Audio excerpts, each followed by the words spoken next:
नमस्कार। आपने हमारा वीडियो देखा था जिसमें हमने साफ साफ कहा था कांग्रेस के लिए अकेले चलने का वक्त है। गुरुदेव रवींद्रनाथ टैगोर ने अपने एक बांग्ला गीत में 1905 में आह्वान किया था, जब कोई तुम्हारी पुकार न सुने, जब बार बार पुकारने पर भी कोई तुम्हारे साथ ना आए, तो बिना भय के निर्भय होकर आगे बढ़ो, आगे चलो, अकेले ही चलो, बस लक्ष्य की प्राप्ति के लिए निकल पड़ो।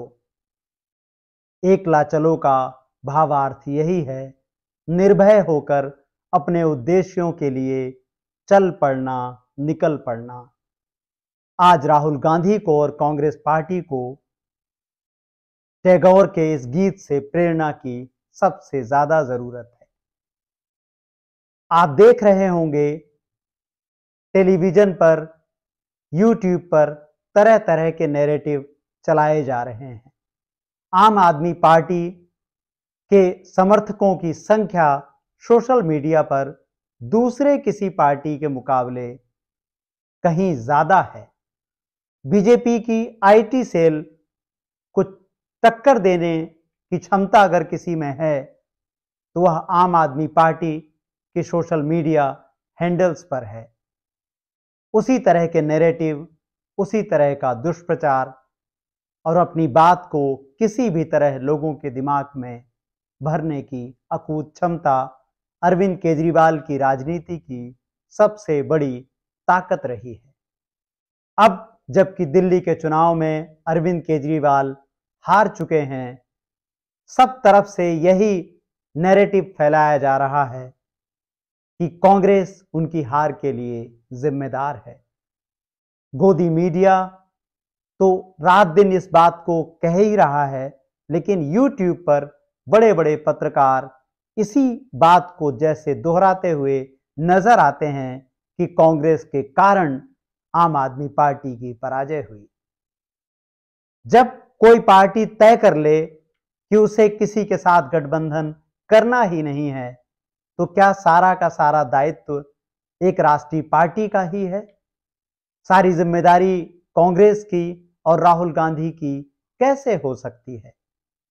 आपको याद दिला देना जरूरी है कि आम आदमी पार्टी ने मध्य प्रदेश, छत्तीसगढ़, राजस्थान, गुजरात, पंजाब, गोवा सब जगह अकेले जाकर चुनाव लड़ा। उन्हीं राज्यों में अकेले जाकर चुनाव लड़ा जहां कांग्रेस की सरकार बनने की सीधी संभावनाएं थी या बीजेपी के मुकाबले कांग्रेस आगे खड़ी हुई थी। इसका सीधा फायदा आंकड़ों में दिखता है कि कैसे गुजरात से लेकर गोवा तक आम आदमी पार्टी ने सबसे ज्यादा कांग्रेस का नुकसान किया। हरियाणा चुनाव आपने देखा होगा कितने मामूली अंतर से कांग्रेस सत्ता में वापसी करने से पीछे रही। उस वक्त तो आम आदमी पार्टी को कांग्रेस के किसी नेता ने दोष नहीं दिया। पूरे टेलीविजन और यूट्यूब पर आपको कहीं यह सुनाई नहीं दिया, दिखाई नहीं दिया। आपके सामने कांग्रेस की परेशानियां पेश की गईं और बताया गया कि कैसे अपनी पराजय के लिए कांग्रेस जिम्मेदार है। आज भारतीय नागरिकों को इन सब नैरेटिव्स को समझने की जरूरत है। अरविंद केजरीवाल पर आपने हमारा पिछला वीडियो देखा जिसमें हमने स्पष्टता से आपको बताया था कि कैसे अरविंद केजरीवाल को लेकर बीजेपी ही आई थी। अन्ना हजारे, अन्ना आंदोलन और एक ऐसा आंदोलन की शक्ल में राजनीतिक षड्यंत्र बनाया गया जहां नागरिकों को आगे किया गया। पॉलिटिकल पार्टी बीजेपी और उसकी आत्मा संघ पीछे खड़े रहे, कुछ दूरी पर खड़े रहे। आपकी स्क्रीन पर यह जो तस्वीर आ रही है, इसे अधिकतम लोगों तक पहुंचाने का काम कीजिए और बताने का काम कीजिए कि अरविंद केजरीवाल को कौन लेकर आया था। अरविंद केजरीवाल को लाने का एक ही मकसद था, शीला दीक्षित की जिस सरकार को 15 साल में बीजेपी तमाम साम दाम दंड भेद के बावजूद नहीं हटा पा रही थी, उसे नागरिकों के चेहरों और गैर राजनीतिक आंदोलन के जरिए चुनौती दी जाए। बीजेपी और आरएसएस इसमें कामयाब रहे। आम आदमी पार्टी ने वह काम कर दिखाया जो बीजेपी नहीं कर पा रही थी। अरुण जेटली से लेकर उस वक्त के तमाम बड़े नेता जो दिल्ली की राजनीति और राष्ट्रीय राजनीति के चेहरे थे, कोई इस काम को पूरा नहीं कर पा रहे थे। इस काम को अरविंद केजरीवाल ने पूरा किया। आप इस तस्वीर में देखिए, तमाम बड़े नेता आपको दिखाई दे रहे हैं जो आज भी बड़ी भूमिका में हैं। राजनाथ सिंह को देखिए, उस वक्त के लोकप्रिय नेताओं में शामिल चेहरे भी आपको इस तस्वीर में दिख रहे हैं। किरण बेदी आपको रणनीतियां समझाती हुई दिख रही हैं, जो यह बताता है कि अरविंद केजरीवाल और बीजेपी की नजदीकियां कितनी थी, किस कदर थी। तो अब नैरेटिव है कि कांग्रेस जिम्मेदार है इंडिया गठबंधन को कमजोर करने के लिए, जबकि सच्चाई यह नहीं है। सच्चाई यह है कि अरविंद केजरीवाल इंडिया गठबंधन पर कब्जा करना चाहते थे। कांग्रेस के अलावा अरविंद की पार्टी ही उस वक्त 2 राज्यों में सत्ता में थी जब इंडिया गठबंधन में अरविंद केजरीवाल कांग्रेस को बाहर निकालने की धमकी दे रहे थे। अब दिल्ली से अरविंद की राजनीति की फिलहाल विदाई हो चुकी है। अब यही काम ममता बनर्जी करने सामने आ गई हैं। ममता बनर्जी का यह बयान देखिए, जिसमें वह बता रही हैं कि बंगाल में कांग्रेस का कुछ भी नहीं है, अकेले चुनाव लड़ेगी टीएमसी। इस बयान को ध्यान से देखिए, ध्यान से सुन लीजिए और नागरिकों तक पहुंचाने में मदद कीजिए। आप देखिए, ममता बनर्जी साफ साफ कह रही हैं, कांग्रेस ने दिल्ली में आपकी मदद नहीं की, हरियाणा में आपने कांग्रेस की मदद नहीं की, इसलिए भाजपा दोनों राज्यों में जीत गई। सभी को एक साथ आना चाहिए, लेकिन बंगाल में कांग्रेस का कुछ भी नहीं है, मैं अकेले लड़ूंगी, हम अकेले ही काफी हैं। आप लोकसभा चुनाव के पन्ने पलटिए, 2024 में चलिए और देखिए कि किस तरह से लोकसभा चुनाव के दौरान कांग्रेस ने ममता का प्रत्यक्ष अप्रत्यक्ष भरपूर समर्थन किया।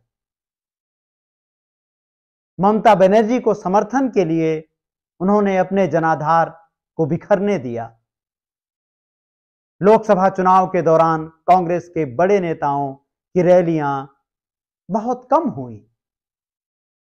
भारत जोड़ो यात्रा भी बंगाल से वैसे नहीं गुजरी जैसे उसे गुजरना चाहिए था। शायद इसीलिए, ताकि बीजेपी के मुकाबले में ममता बनर्जी मजबूती से खड़ी रहें। लेकिन ममता पिछले दिनों क्या कर रही थी? वह लगातार राहुल गांधी को चुनौती दे रही हैं। राहुल गांधी को इस वक्त जो चुनौती दे रहे हैं, वह सांप्रदायिकता को किसी न किसी रूप में मजबूत ही करेंगे। इस तरह तो कांग्रेस किसी राज्य में बचेगी ही नहीं। सोच कर देखिए कि इंडिया गठबंधन के सदस्य किस तरीके की राजनीति की बात कर रहे हैं। बंगाल में न लड़े कांग्रेस, दिल्ली में न लड़े कांग्रेस,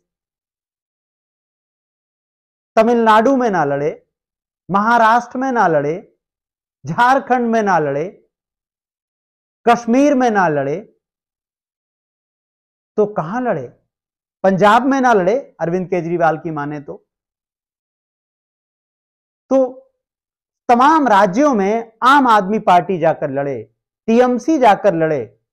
टीएमसी उत्तर प्रदेश में चुनाव लड़ रही है, दिल्ली में उसके नेता प्रचार करने की बात करते रहे, अलग अलग तरह से समर्थन देते रहे, तो कांग्रेस के सामने सबसे बड़ी चुनौती उसके अपने वह सदस्य पेश कर रहे हैं जो लोकसभा चुनाव में तो कांग्रेस का समर्थन चाहते हैं, उससे त्याग चाहते हैं, लेकिन राज्यों में वो जगह जो कांग्रेस से ही उनको हासिल हुई है, उस जगह में कोई हिस्सेदारी नहीं चाहते। इस तरह तो कांग्रेस राज्यसभा में नहीं बचेगी।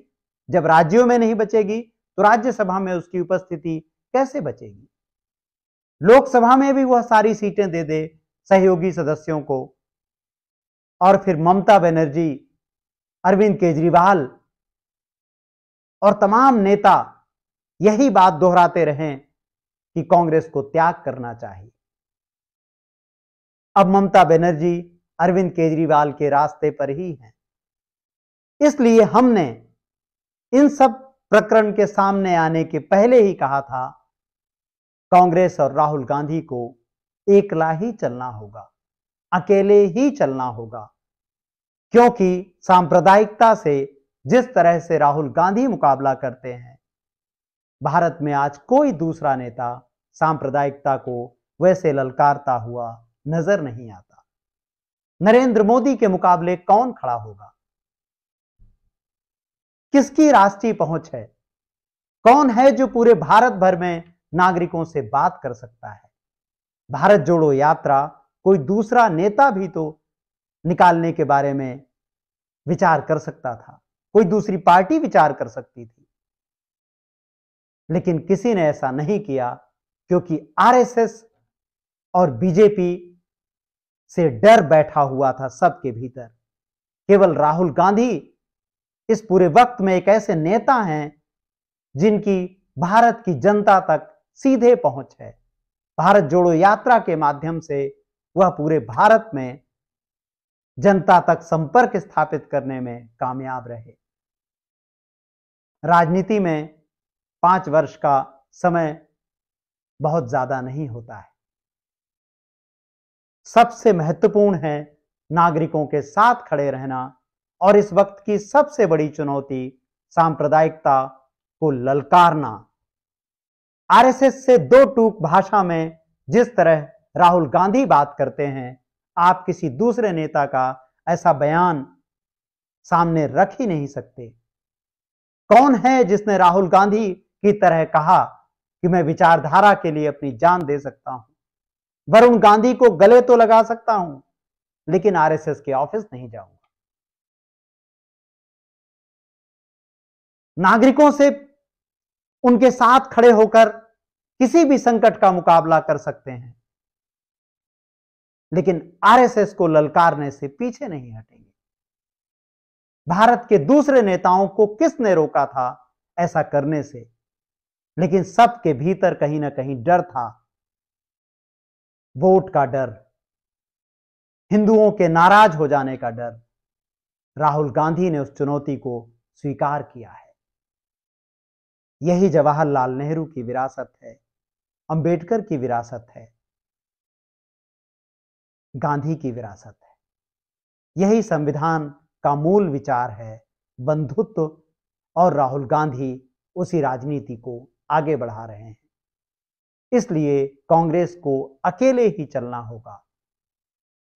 उसके सहयोगियों में सांप्रदायिकता से मुकाबला करने का मादा कमजोर है, उनमें वह प्रतिबद्धता नहीं है जिसके बारे में संविधान साफ साफ कहता है।